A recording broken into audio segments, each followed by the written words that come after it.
लोकसभेच्या निवडणुकीपूर्वी जागा वाटपा संदर्भामध्ये सूत्राच्या माहितीनुसार किंवा अधिकृत माहिती कुणाकडून आली असं म्हणून अनेकांनी आपले तर्क लढवण्याचा प्रयत्न केला होता।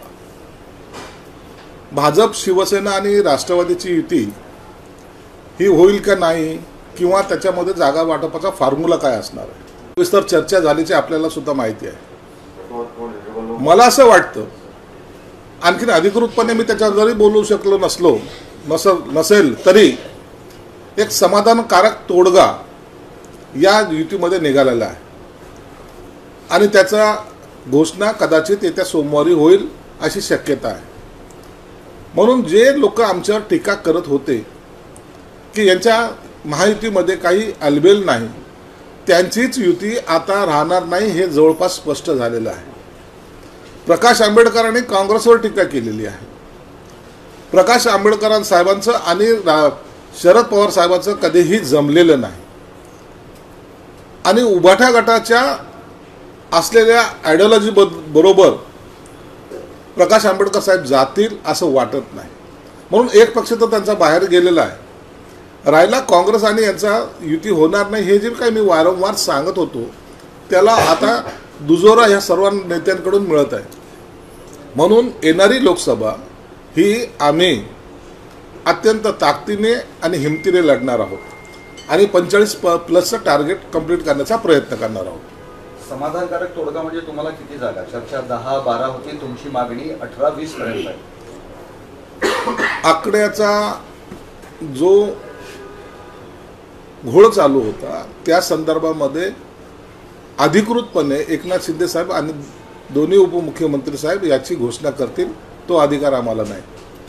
पण काही ठिकाणी आहात तुम्ही जे काही झालंय त्याच्यात सध्या तुम्ही म्हणताय आमचा एकनाथ शिंदे साहेबांवर विश्वास आहे। एकनाथ शिंदे साहेब जो निर्णय घेतील तो आम्हाला मान्य राहणार आहे। परंतु काही जागा भाजपची जागा असेल पण तिथं शिवसेना जागा जर लढत असेल तर त्या ठिकाणी भाजपच्या आवडीचा उमेदवार शिवसेनेचा निवडू शकेल, हे तुमच्या पक्षामध्ये इंटरफेअरच आहे ना त्यांचा?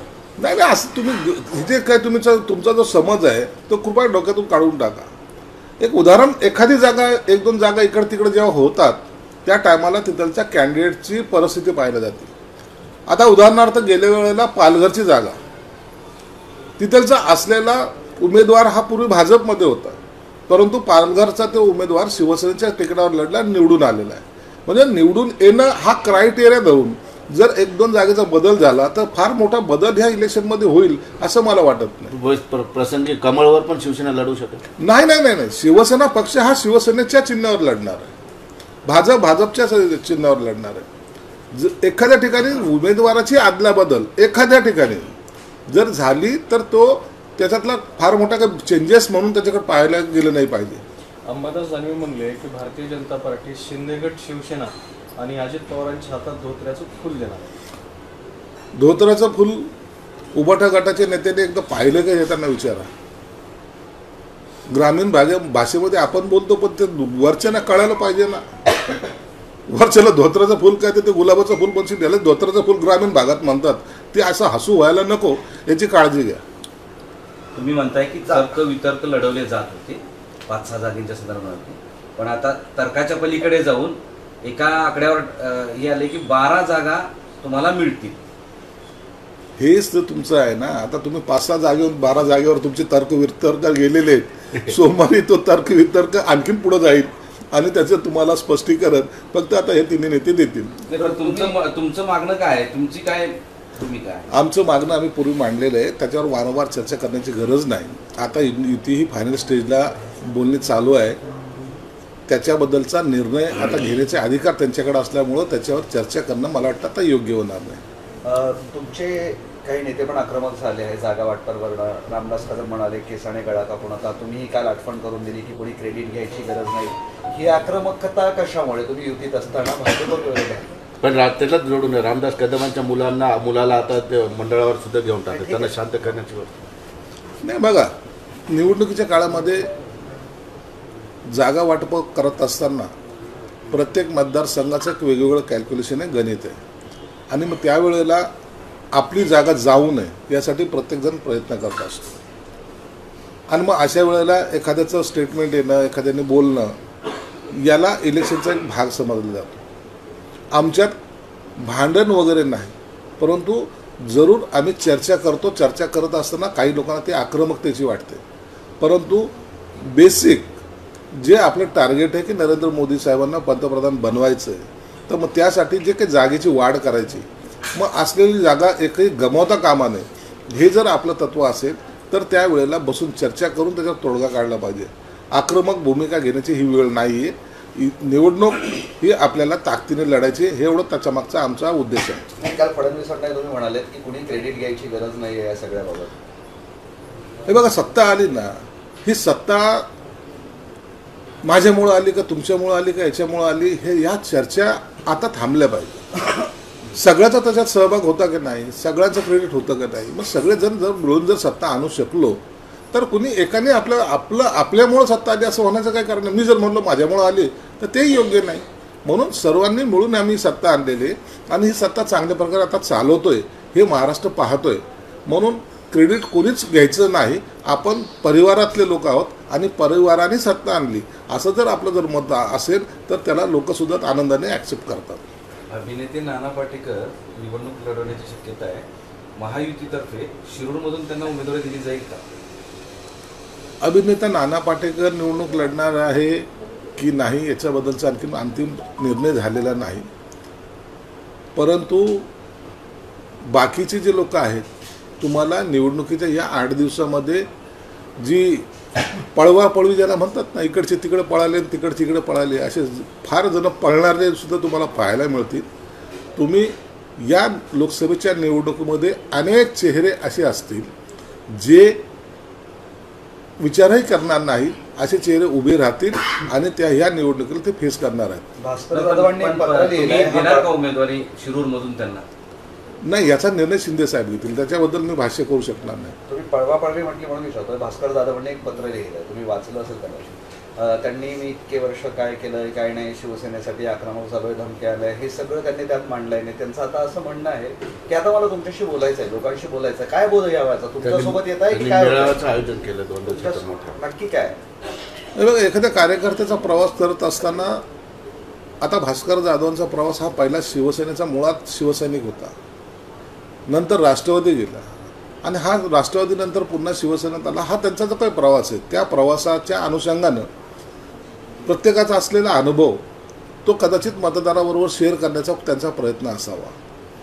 आणि मग या सगळ्या प्रवासामध्ये त्याला आलेले काही वाईट अनुभव, काही चांगले अनुभव सांगण्याचा त्याचा तो प्रयत्न आहे आणि मला वाटतं त्याच्यात काही गैर पण नाही. परंतु मूळ एक आहे, ज्यांच्याबरोबर ते गेलेत त्यांना त्यांच्याकडे सुद्धा आता त्यांचे वजन किती आहे हे सुद्धा एकदा तपासावं लागेल. साईड ट्रॅक करणं हे जे उबटा गटाचं मेन धोरण आहे, त्या धोरणामध्ये भास्कर जाधव बसत नाहीत. म्हणून भास्कर जाधवची असलेली बेचैनी या पत्रामधून स्पष्ट दिसते. गेल्या अनेक वर्षापासून राजकारणात असलेला माणूस, अनेक निवडणुका जिंकणारा माणूस जर व्यथित होऊन जर आपलं मत मांडण्यासाठी पत्र लिहित असेल तर निश्चित त्याला ज्या पक्षात आहे तिथंही स्वतः थोडा त्रास होत असेल असं म्हणायला काही हरकत नाही. बरं, मग त्यांनी नाराजी व्यक्त करून तुमच्याकडे येण्याची तयारी दर्शवली तर तुम्ही घ्याल? कारण त्यांनी भरपूर टीका केली आहे तुमच्यावर. आमच्यावर टीका केली, आम्ही घेणार का नाही घेणार याचा निर्णय एकनाथ शिंदे साहेब घेतील. भास्कर जाधवने शिवसेना प्रमुखावर पण भरपूर टीका केली होती. त्यांच्यावर टीका करताना आज ताबडतोब पक्षात येऊन त्यांना ते शिवसेनेचे नेते झाले. राष्ट्रवादीमध्ये गेले त्या टायमाला राष्ट्रवादीचे ते प्रदेशाध्यक्ष का कोणत्या पदावर ते गेले होते, ते मंत्रीसुद्धा होते. म्हणून त्यांचा प्रवास हा थोडासा जमलिंग प्रवास ज्याला म्हणतो तसा तो आहे. म्हणून आता उद्या भास्कर जाधवांची भूमिका काय असेल हे आज सांगणं थोडं अवघड होईल. एक बारामतीवरून राज्यात राजकारण जोरात रंगलेलं आहे, पेटलंय, काय म्हणाल ते? काल सुप्रिया सुळे, खासदार सुप्रिया सुळे आणि सुनेत्रा पवार यांची भेट झाली आणि विशेष म्हणजे ती गळाभेट सुद्धा घेतली. राजकारणामध्ये तुम्हाला वैयक्तिक दुश्मनी नसावी. शिवसेना प्रमुखाचं एक वाक्य मी वारंवार सांगत असतो की मतभेद असावेत पण मनभेद नसावा. म्हणून त्या नातेवाईक आहे, एकमेकाला भेटलं पाहिजे. उद्या जर मला कोणत्या विरोधी पक्षाचा जरी नेता भेटला तरी मी त्याला आनंदाने मिठी मारेन, कारण नातं जपणं हा भाग वेगळा आहे आणि राजकारण करणं वेगळं आहे. म्हणून त्यांची भेट झाली, आनंदाची गोष्ट आहे. अमित शहा यांच्या घरी, म्हणजे बातमी नवीन आहे, अमित शहाच्या घरी रात्री 1 वाजेपर्यंत बैठक झाली. मुख्यमंत्री अजित पवार आणि फडणवीस असे तिघही त्या बैठकीला उपस्थित होते आणि त्यामध्ये जागा वाटपाचा फॉर्म्युला ठरला असल्याची माहिती सांगितली. निश्चितच अमित शहाच्या साहेबांच्या घरी जी बैठक झाली त्या बैठकीमध्ये जवळपास 2.5 तास ती बैठक झाली. त्या बैठकीमध्ये फॉर्म्युला ठरला असावा हे निश्चित आहे. त्या बैठकीमध्ये सगळ्या एक एक मतदारसंघाची सुद्धा चाचपणी केली गेली. कोणता मतदारसंघ कोणत्या पक्षासाठी योग्य आहे याच्यावर चर्चा झाली असावी. म्हणून या बाबतीमध्येची ही एक जॉईंट प्रेस शिंदेसाहेब, फडणवीससाहेब आणि पवारसाहेब घेतील. त्या टायमाला या सर्व गोष्टीचा उलगडा ते करतील. रोहित पवारांच्या कन्नडच्या कारखान्यावर ईडीने टाच आणलेली आहे. कारखान्याची संपूर्ण मिळून 50 कोटीची जी मालमत्ता ती कारखान्यांनी जप्त केली आहे. कारखान्यात ईडीने रोहित पवारांवर जी काही ईडीची जी धाड पडली त्याच्यामध्ये त्यांच्याकडे काही पुरावे हाती लागले असावेत. ईडी ही उगाच कुणावर तरी कारवाई करते अशातला भाग नाही. पण आश्चर्य एका गोष्टीचं वाटतं की इतक्या कमी वयामध्ये इतके उद्योजक मोठमोठ्याने कसे तयार झाले हा सुद्धा एक संशोधनाचा विषय. खेळायचा वेळ म्हणजे दिवस त्यांची, पण तो त्यांची प्रॉपर्टी 100-200 कोटीची कशी होती हे त्याचं संशोधन झालं पाहिजे ना. म्हणून ईडीची कारवाई ही उगाच झालेली दिसत नाही. याच्यातून सत्य सगळं बाहेर येईल आणि त्याच्या अनुषंगाने जे इतर लोक होते त्यांच्यावर कारवाई झाल्याची माझी माहिती आहे. म्हणजे तुमचं काय म्हणणं आहे की बाबा हे सगळं खेळण्याच्या वयामध्ये इतकी प्रॉपर्टी कशी आली असं म्हणतात, म्हणजे याचा म्हणण्याचा अर्थ काय का कुठं कामाला गेले होते, कुठं कंपनी टाकली होती, कोणत्या बँकेकडून लोन घेतलं होतं, कुठं तुम्हाला गुप्तधन सापडलं होतं, एकदा जनतेला कळू द्या ना. आमचं आयुष्याचं वाटळ राखरांगोळी झाली. एक फ्लॅट घेतला तर लोकांना चर्चेचा विषय होतो. याच्या ह्या 100-200 कोटीच्या प्रॉपर्ट्या येतात कुठून याची चर्चा झाली पाहिजे ना कधीतरी. म्हणजे राजकारण हे पैसा कमवण्याचं जर साधन समजत असाल मग त्यावेळेला जर ईडीची चौकशी होत असेल तर हम किसीचे डरते नाही असं म्हणण्याचं आव आणू नका ना. केलेले पापाचे हे घडे भरलेले आहेत आणि त्या चौकशीमध्ये सगळं समोर येणार आहे. दुसरं, घाटकोपर इथं शिवसेनेच्या 141व्या शाखेचं उद्घाटन करण्यात आलं आणि दुर्दैवाने या शाखेचं उद्घाटन करण्यासाठी शिवसेनेचा एकही नेता, मुख्यमंत्री, उपमुख्यमंत्री किंवा मंत्री नव्हते, तर थेट भाजपच्या मंत्र्याला शिवसेनेच्या शाखेचं उद्घाटन करायला लागलं. मग काय झालं त्यात, काय चुकीचं काय झालं? पक्ष तुमचा आहे, पक्ष असलंच म्हणून काय झालं? माझ्या लग्नाला कोणी यायचं, मग जर एखादा भाजपचा नेता आला काँग्रेसचा नेता आला म्हणजे हे कसे आले असं थोडी ना. शाखेचं उद्घाटन आहे, तिथलचा असलेला मंत्री मुंबईचा त्याच्या हस्ते, चला साहेब तुमच्या हस्ते आमचं करायचं उद्घाटन, शाखेचं उद्घाटन जातं, त्यात गैर काय? तिथं भाजपचा झेंडा नाही लावलेला, तिथं शिवसेनेचा झेंडा लावलेला आहे. आणि युतीमध्ये जर एकत्रित असू तर त्या टायमाला एखाद्या नेत्याने येऊन उद्घाटन करणं काही गैर नाही. तुमचं म्हणणं गैर नाही, पण लोकांमध्ये चर्चा अशी आहे की आता शिवसेनेची शाखा सुद्धा भाजप काबीज, यांना बोलू द्यावं, यांना बोलण्या त्याच्या पलीकडे त्यांना काही काम नाही. जसं पक्ष काबीज केला तसं ते त्यांना बोलण्याशिवाय त्यांना दुसरं काम नाही आहे. आणि अशा बारीक बारीक वाकून पाहण्याचे जे सवय लागलेले आहेत ना ते लोक तेच बोलणार आहेत. त्यांच्याकडे दुर्लक्ष करा. चांगल्या कामाचं कधी वावा करताना त्यांच्या तोंडातून ऐकलेलं नाही. ज्यांचं तोंडच खराब आहे त्यांच्याकडून चांगल्या गोष्टीची अपेक्षा काय करायची? पक्ष भाजप, शिवसेना पक्ष हा भाजपला बांधून दिलाय एकनाथ शिंदेने. हो, ते त्यांना काही बोलू द्या. त्यांच्या मताला, त्यांच्या बोलण्याला सुद्धा किंमत नाही यांच्याकडे. आज मनसेचा वर्धापन दिन आहे आणि राज ठाकरे नाशिकमध्ये जोरात तो साजरा करत आहेत आणि अशी एक चर्चा आहे की ते युतीबरोबर पण राहतील, पण त्यांचं काही अजून तुमच्या जागा वाटपात चर्चेत काही दिसत नाही. काय नेमकी त्यांची भूमिका आहे? मनसेचा आज वर्धापन दिन आहे, त्यांना आमच्या लाख लाख शुभेच्छा. राजसाहेब, मी पहिले एकदा सांगितले की चांगले वक्ते पण आहेत, त्यांचा यंग जनरेशनमध्ये चांगला प्रभाव पण आहे, परंतु त्याचं परिवर्तन मतामध्ये होत नाही हे दुर्दैव आहे. म्हणून राजसाहेब या लोकसभेला काय भूमिका घेतील, विधानसभेला काय भूमिका घेतील, मला वाटतं आजच्या वर्धापन दिनी ते त्याच्याबद्दलची घोषणा करण्याची शक्यता आहे. परंतु आता अकेला चिलोरेच्या भूमिकेत राहून सत्ता काबीज करता येत नाही हे उघड सत्य आहे.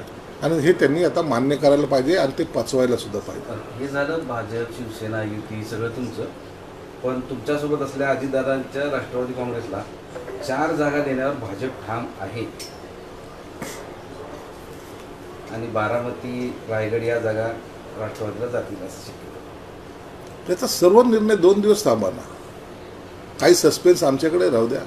2 दिवसांतर या सर्व गोष्टीचा खुलासा होईल आणि युती ही आनंदाने एक स्वीकारतील.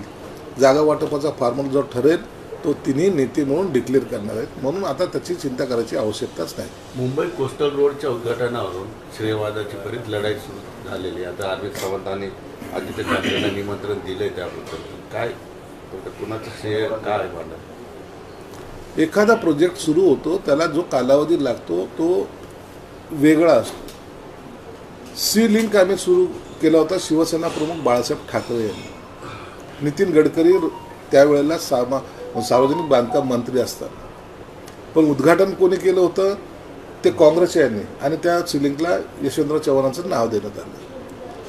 म्हणून या पूर्वीची सत्तासुद्धा आमचीच होती आणि आम्हीच ते उद्घाटन करतो. आम्हीच सत्तेत होतो ना, दुसऱ्याला क्रेडिट द्यायची गरज नाही. एकनाथ शिंदे साहेबच मंत्री त्याही काळात होते, त्याच्या इतर सहकारीसुद्धा त्या मंत्रिमंडळात होते. म्हणून आम्ही केलेल्या कामाचंच उद्घाटन आम्ही करतोय आणि असलेल्या तिथलचे स्थानिक आमदार किंवा इतर नेत्यांना बोलवणं हे संस्कृतीचा भाग असल्यामुळे त्यांना बोलवलेलं आहे. त्यांनी त्या उद्घाटनाला यावं आणि महाराष्ट्राच्या जडणघडणीत किंवा विकासाच्या रथामध्ये त्यांनी सुद्धा सहकार्य करावं अशी त्यांच्याकडून अपेक्षा आहे. तुमचे मित्र असं म्हणाले की डुप्लिकेट शिवसेनेचं इतकंच नशीब आहे की ज्यावेळेस आम्ही लढलो होतो त्यावेळेस 23 जागा मिळाल्या होत्या, आता 4-5 जागावरच ते कुत्रा टाकले हाडकं.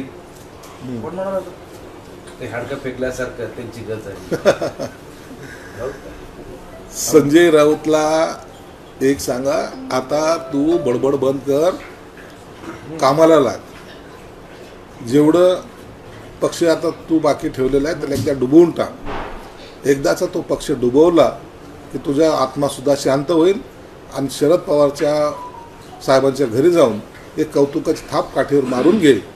तुमच्यामुळं मी उबाठा गटाला संपवलं हे क्रेडिट घेण्यासाठी हे बेताल वक्तव्य कर. तुमचे इतर सहकारीसुद्धा तसेच वक्तव्य करतात.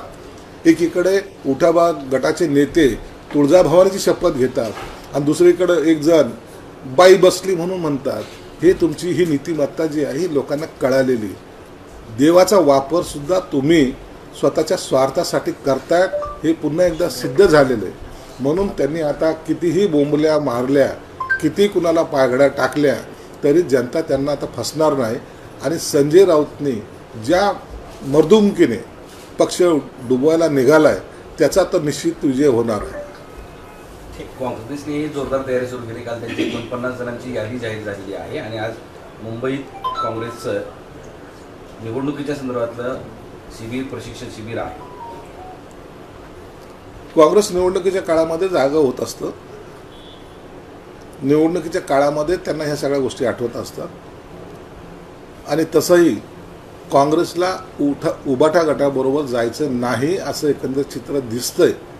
म्हणून त्यांनी आता सेपरेट अकेला चलोची भूमिका घेतली असावी आणि कदाचित त्याला जर गरज पडली तर ते शरद पवारांचा पाठिंबा घेतील किंवा त्यांच्याबरोबर युती करतील.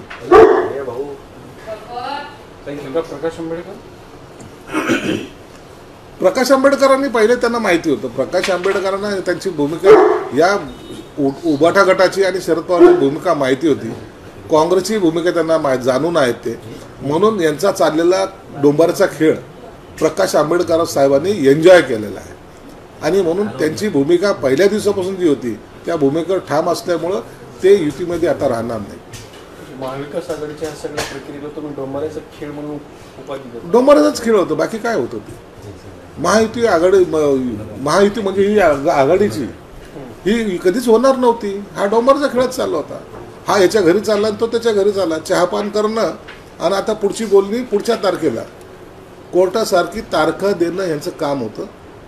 शेवटच्या क्षणाला ही युती तुटणारच आहे हे समजून प्रत्येकाने आपापल्या पद्धतीने तयारी केली आहे. मागच्या निवडणुकीसारखं याही वेळेस अप्रत्यक्षपणे प्रकाश आंबेडकर तुम्हाला मदत करतील अशी आता चर्चा सुरू आहे. आता प्रकाश आंबेडकर आम्हाला मदत करतील का? म्हणजे जे तुमच्याबरोबर गेले नाही ते तुमचे दुश्मन होतील. ही जी काही ही नीतिमत्ता आहे ना, म्हणजे प्रत्येक छोटा पक्ष जरी असला त्यांनी स्वतःचं मत व्यक्त करू नये, त्यांनी आमच्या समोर यावं आणि आमच्याबरोबरच राहावं. हा जो अट्टहास आहे तो तोडायचं काम प्रकाश आंबेडकर साहेबांनी केलेलं आहे. आम्हाला आमच्याबरोबर आलं तर आम्ही तर पहिल्यापासून सांगतो की आम्ही त्यांचं स्वागत करू, परंतु या आघाडीच्या लोकांनी त्याचा खेळ करायचा प्रयत्न जो केला, प्रकाश आंबेडकर त्याला पुरून उठले एवढं मात्र नक्की. वंचितचा प्रभाव जर असाच राहिला तर युतीला सुद्धा ओबीसी पदांचं फुटीकरण होऊन फटका बसेल असं वाटत नाही. महायुती ही प्रचंड ताकदीने ही निवडणूक लढते आणि आज देशामध्ये कुणाला जरी विचारलं तर येणारा भावी पंतप्रधान कोण, तर ते एकच नाव येतं, ते नरेंद्र मोदीचं. रामदास कदम म्हणतात की जागा वाटपावरून भाजपात जागा फटकारण्याची भीती वाटत आहे, तर स्वतःचा मतदारसंघ छत्रपती संभाजी जागा असेल ते दावा करतात. असं काही नाही. रामदास कदम भावनेच्या भरात बोलले आणि त्याची दखल मुख्यमंत्री साहेबांनी घेतली आहे. कोल्हापुरात महायुतीकडून एक नवीन डाव टाकणं सुरू आहे. शाहू छत्रपती आहेत, त्यांच्या विरोधात समरजित घाटगे यांना उमेदवारी देण्याचा प्रयत्न सुरू आहे. 2 दिवस थांबा, सर्व उमेदवाराची जेव्हा यादी येईल त्या टायमाला असं क्लिअरिफिकेशन होईल.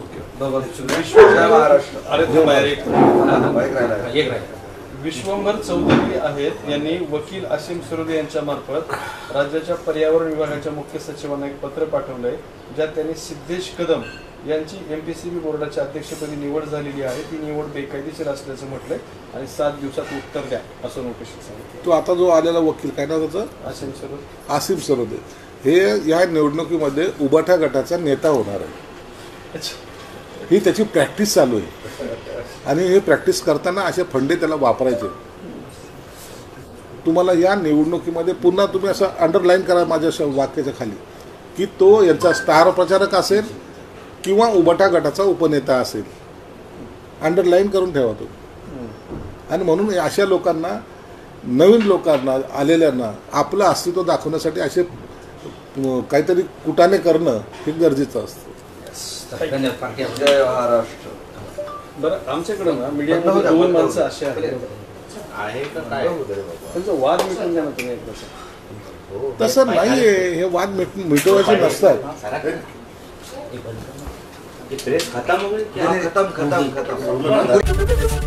एबीपी माझा, उघडा डोळे बघा नीट.